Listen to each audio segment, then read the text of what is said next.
Hi guys, it's Alex here at FightStorePro.com, and today's subject is which gloves should I use for bags and pads.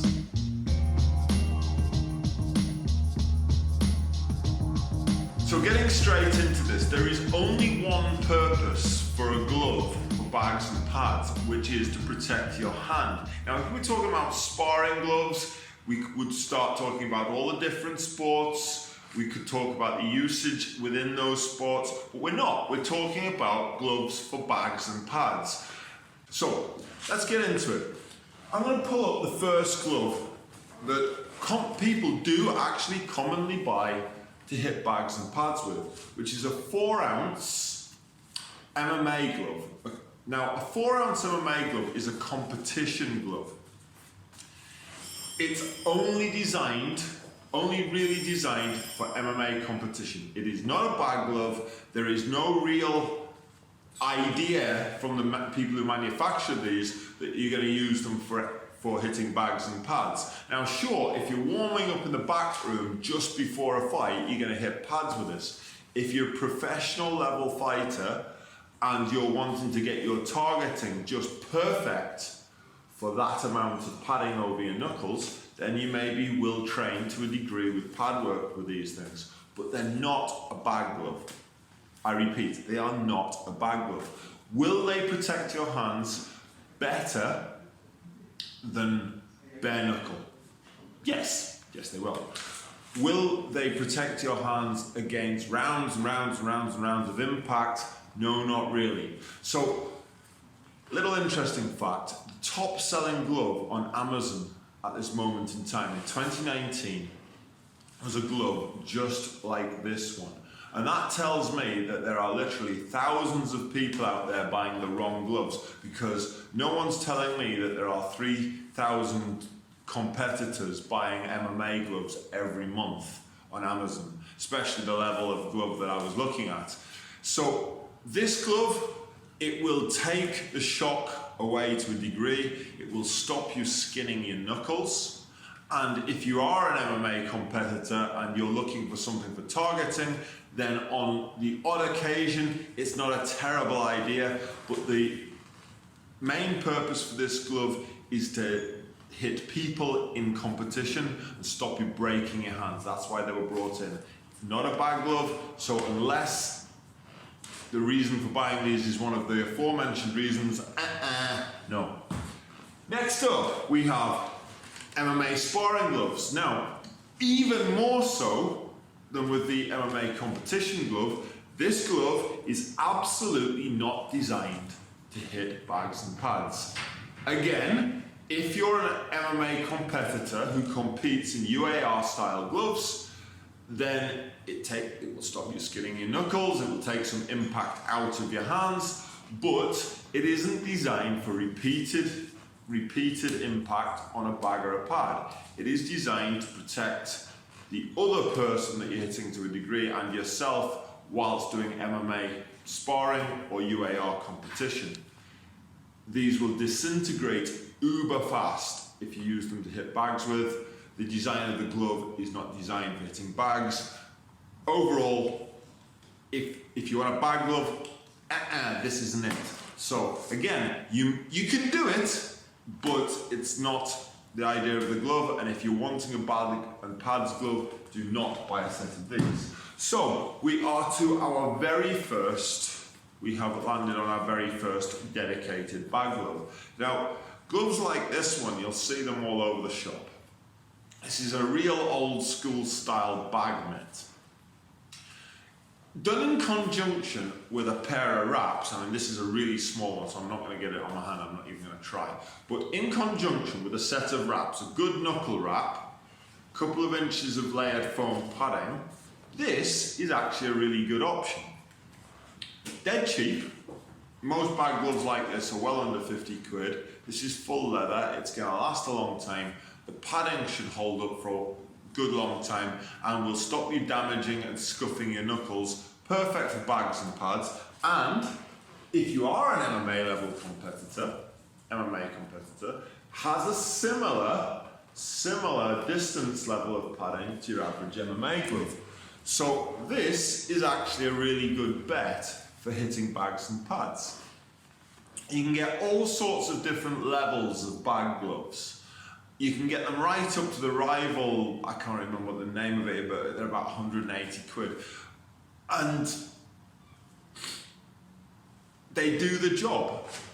If you've got a hand injury, you might want to look at the heavier, thicker end of the market on this. But if you're unsure and you just want something to protect your hands, and you're an average Joe hitting a bag either in a gym or at home, this ain't a bad bet. And you can get these things for as little as £30. So good bet.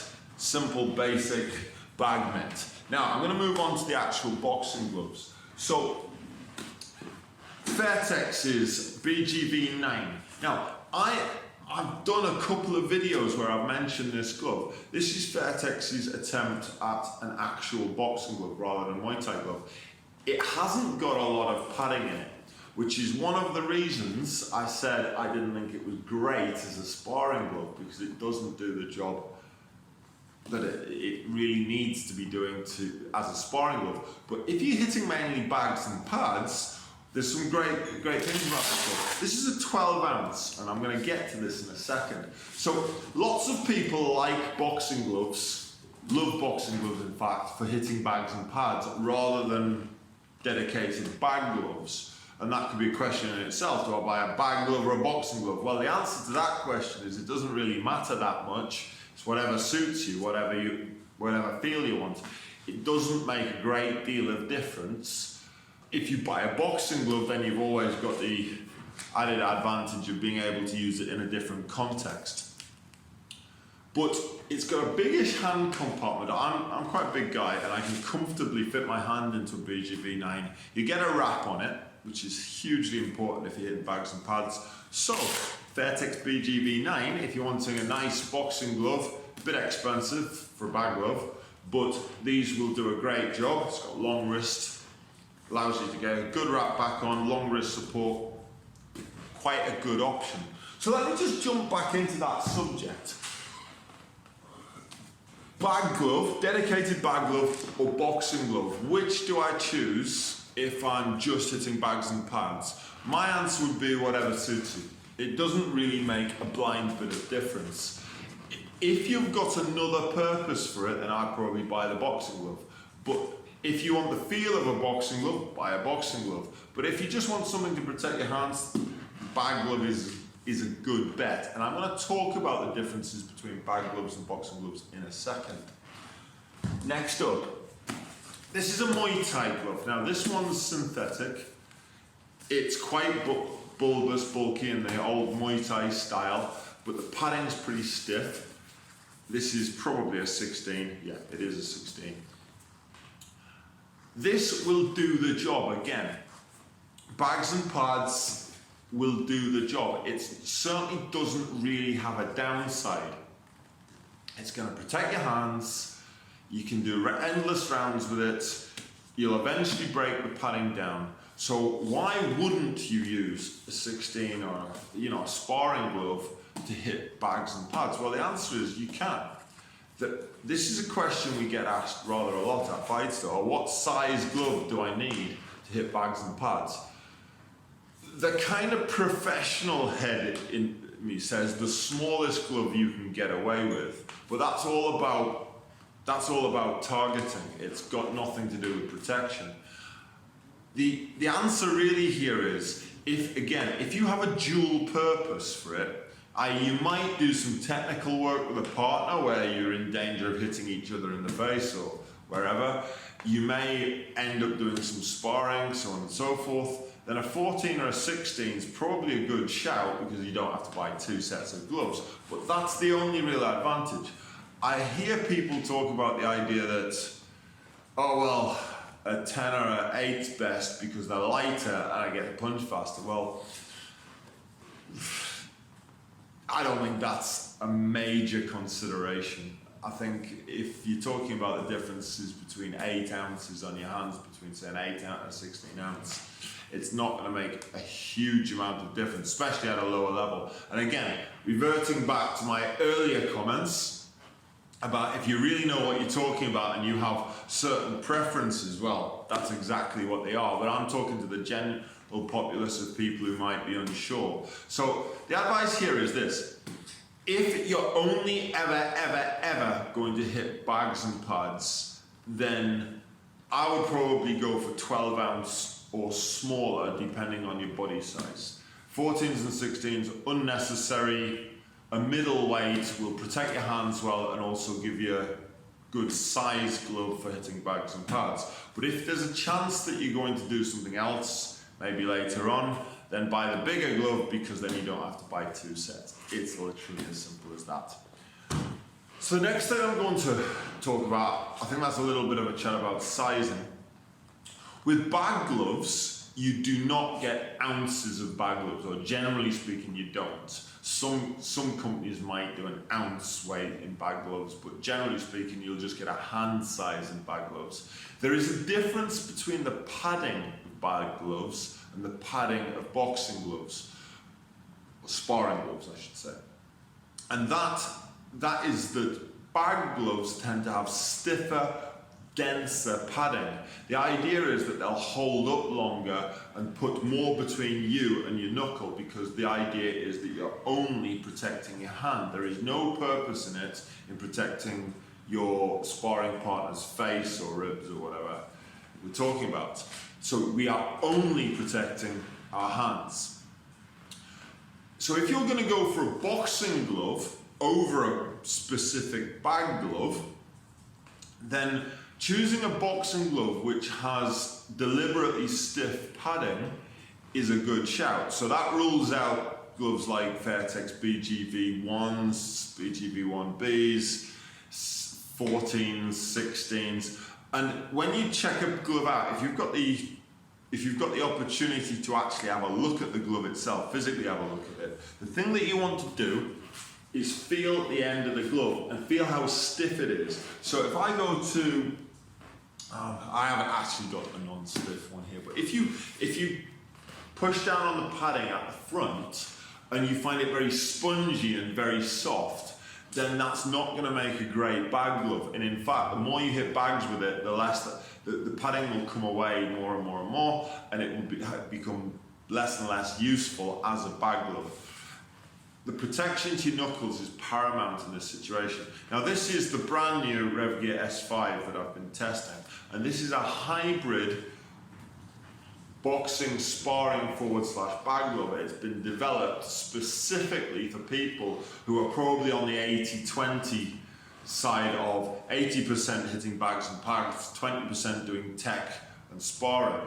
So they've made it deliberately very stiff, which makes an excellent bag glove, but there's enough padding and the style is of a boxing glove that if you do want to use them for some sparring or tech sparring, then this is going to be the perfect kind of blend of the two. This is a 12. I really like 12s for hitting bags and pads nowadays. I'm getting older, things hurt more. I no longer compete, so I don't have any particular reason to go down to 8s for targeting or anything like that. So this one works, but largely, check out the padding on your glove. So this one from Danger here, it's a typical sparring glove. It's a little bit spongier than the padding on this. So, in summary, the sport that you do when it comes to choosing a bag glove really comes completely secondary to the protection for your knuckles. If you're doing any form of striking martial art, whether it be a traditional style like karate or taekwondo, whether you're doing mixed martial arts, Muay Thai, boxing, any of the more modern combat sports, bag glove or a boxing glove really is what you need to hit bags with, not MMA gloves. MMA gloves have a very specific function within the sport of MMA. Most pro MMA fighters will use boxing gloves to hit bags and pads. So, not all, but most. Then, when we're talking about size, if it's only going to hit bags and pads, you're not going to do anything else in that glove, I would generally be recommending a 12 or below in terms of ounces. If it's a bag glove, it's just going to be based on hand size. That's it. If you're going to do something else, even if it's not very often, then you might want to plump with a 14 or a 16 on the basis that once in a while you're going to use it for something else. But that would be the only reason you would. So, albeit it might sound I'm contradicting myself along the way, I'm not really. If your only purpose is to hit a bag or a pad, 12s below probably work out. If you might do something else a bit bigger. Does using a 14 or a 16 on bags and pads somehow inhibit you or cause you any kind of problem? Absolutely not. It's more down to a sizing preference and you'll get a closer fit. It's as simple as that. I hope you enjoyed this video. Please subscribe to the channel and we'll see you next time.